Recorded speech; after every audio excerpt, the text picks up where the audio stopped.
how your day started, how it's going. Hello! Let me tell you a tale of the fight against Endgame. What do you got there, Zach? Well, this is a genuine piece of Endgame. Oh, so it's a valuable piece of treasure that very few people have. Indeed. Jack Barker and the rest of the Endgame team came and dropped this off at our pit. It was supposed to be straight. Woohoo! We did do actual damage. I know it looked like a complete slaughter when you watched the footage on the TV show, but see this? This was our whole idea. We wanted to hit the wheels, and we bent this drive shaft, bent this piece. When he gave it to us, he told us we did more damage in that 1 minute than all 3 of his lead-in matches combined. Yeah. And I'm pretty proud of that. We you should proved the king can bleed. So Endgame had something that absolutely terrified me as the driver of Skorpios. He had a wedge set up that he first used during his Hydra fight that is the exact thing Skorpios never wants to fight. It's a series of 8 fork wedges that make a V shape that is exactly opposite to the Skorpios wedges. And we'd in fact fit together like a puzzle piece where his 3 leading wedges were like guaranteed to get under my plow. Because the only parts that actually touch the ground on Skorpios are these 2 front leading edges. Everything else is actually slightly off the ground. And if we went head to head like that, he literally has 6 chances to get under me before my 2 leading edges will hit his, which would be a 50-50 toss-up. So this was a nightmare scenario for us. And it's why this wedge, which one of our fans has lovingly called the Victory Wedge, which might be its new name. It is its new name. It's why this just wasn't a option. And you have to understand, sitting in our position, we just watched Sawblaze get knocked out in 9 seconds by Endgame, trying to play this like a hammer saw. And you also have to realize that Endgame came prepared for just about any scenario under the sun and has the ability to change their setup really quickly. So what I wanted to do, I felt there was no way to beat Endgame at the ground game. And my crazy thought was we were going to completely ditch the wedge altogether and run Skorpios with the arm forward. Like a joust. Like jousting, as a pseudo-vertical. We were still turning down. Most verticals turn up.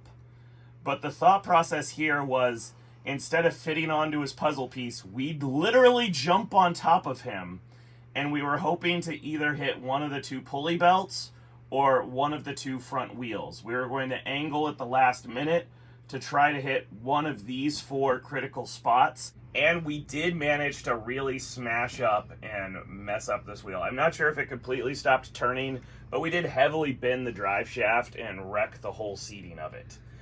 And that was more damage than anyone had done to him at this point. Woohoo! Idea kind of worked. So to pull this off, all we needed was a super wide wedge that stuck out about 3 inches further than normal. And we put forks really widely spaced, with no intention of trying to get under him. It was just supposed to help our saw not hit the ground, so we could literally drive up and then try to get one of these 4 critical spots. And you did it! And we did it! And it pseudo works right until it didn't.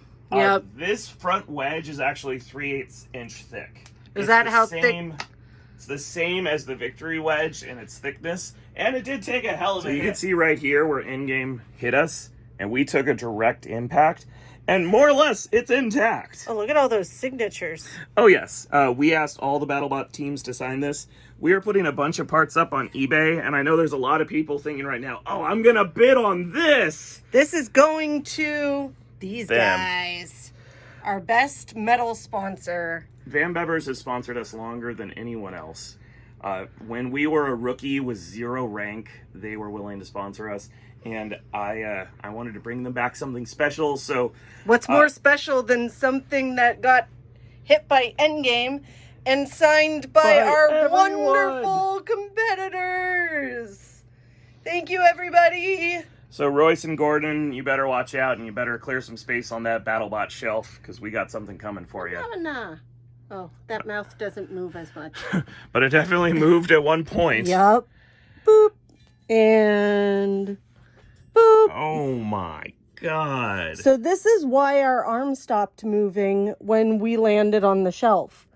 These 2 points got bent out of shape, as you can see, and it separated the weapon shaft from the hat.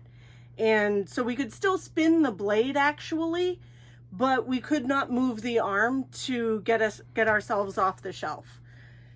And this is why. And this is why. That is insane. And so this was our weapon going against Endgame's weapon and the 2 weapons meeting, and this is the recoil force. This was the recoil.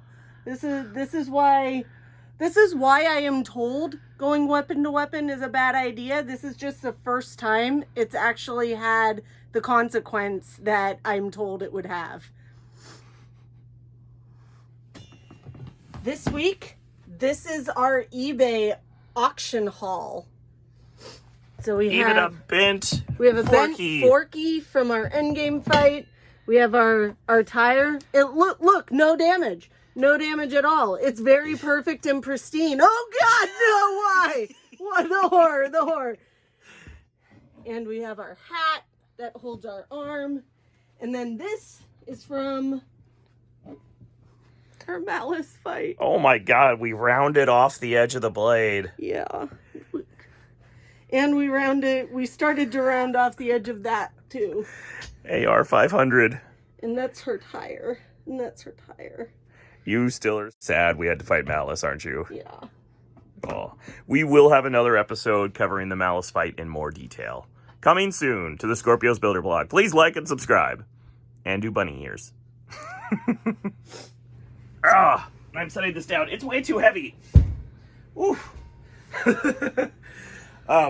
But it was definitely thick enough to take a few in-game hits. And that was the whole intention. To just jump on top of his ground game and just let him have it and then try to wail at these 4 points. And the plan was working right until it didn't.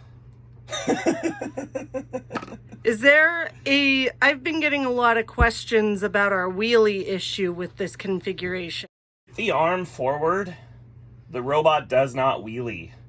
What we did not account for was after being hit by Endgame, he would throw us upside down, and we need to put the arm backwards to self-right.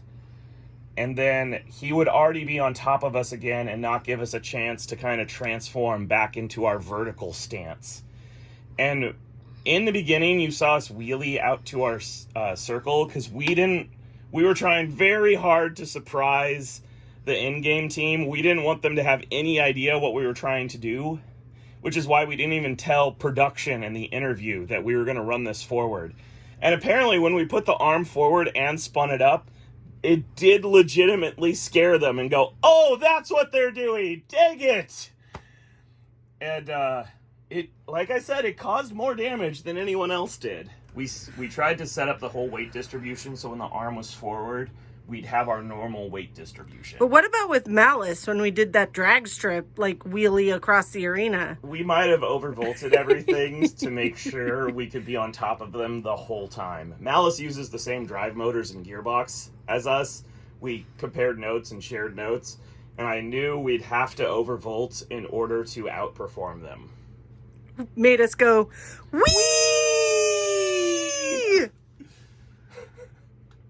It was fun. So I hope that explains what we were trying to do. All right, guys. So last week's poker chip winner is Mary Ann Lamb. Congratulations. Glorious Malice Skorpios poker chip is coming at ya. Thanks again for watching. So today's giveaway is extra special. I have a poker chip to commemorate each regular season fight that Skorpios had. And you can have a chance to get the entire set by answering this question. How would you creatively try to beat Endgame in a match. You saw our solution. What's yours? Winner gets a full set of chips. All right, Jake. If you had one piece of advice to give to a new team, what would you tell them? One piece of advice is